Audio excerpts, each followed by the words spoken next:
তো বন্ধুরা, আজ আমার ভিডিওটা হচ্ছে যে আমি নতুন ফিল্টারের ক্যান্ডেল কিনে আনার পর আমি কিভাবে এই ক্যান্ডেলটাকে ইউজ করি ফিল্টারে, সেটা নিয়েই আজ আমার ভিডিওটা। ঠিক আছে, তো আমি বাজার থেকে এই দেখতে পাচ্ছ তোমরা প্রেস্টিজের ক্যান্ডেল নিয়ে এসেছি। আর আমি জেনারেলি প্রেস্টিজের ক্যান্ডেলটাই ইউজ করি। আর এটার দাম হচ্ছে 200 টাকা। এই দুটোর দাম হচ্ছে 200 টাকা। বাজার থেকে কিনে আনার পর 2 ঘন্টা উমলি গরম জলে ভিজিয়ে রাখি, তারপর আমি ফিট করে নিই।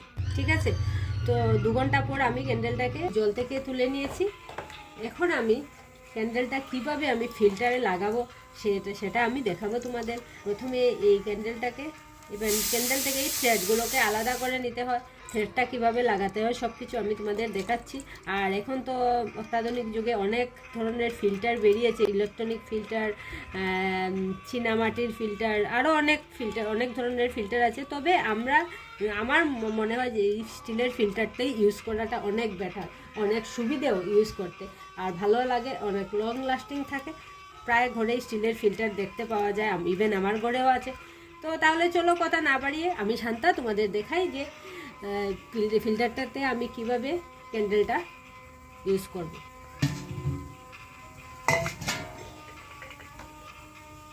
তো দেখতে পাচ্ছ আমি এই থ্রেডগুলো এখান থেকে খুলে নিয়েছি। এটা এইভাবে লাগানো ছিল, এটা ধুয়ে নিতে হবে ভালোভাবে। থ্রেডগুলোকে আমিও ধুয়ে নিয়েছি।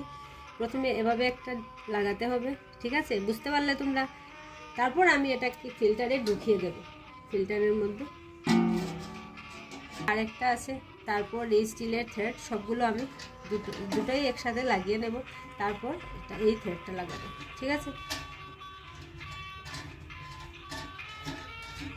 আমি আজ জলটা খাবো না, স্টোর করে তারপর ফেলে দেবো, ঠিক আছে। একটা চুনের গন্ধ হয় আর খেতেও টেস্ট হয় না, তাই আমি কাল থেকে জলটা খাওয়া শুরু করব।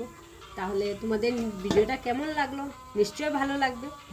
ভালো লাগলে আমার চ্যানেলটিকে সাবস্ক্রাইব করে অবশ্যই আমার পাশে থেকো। পরবর্তীতে আবার কোনো নতুন ভিডিও নিয়ে তোমাদের সাথে দেখা হচ্ছে। ততক্ষণ ভালো থেকো, সুস্থ থেকো, টাটা, বাই বাই।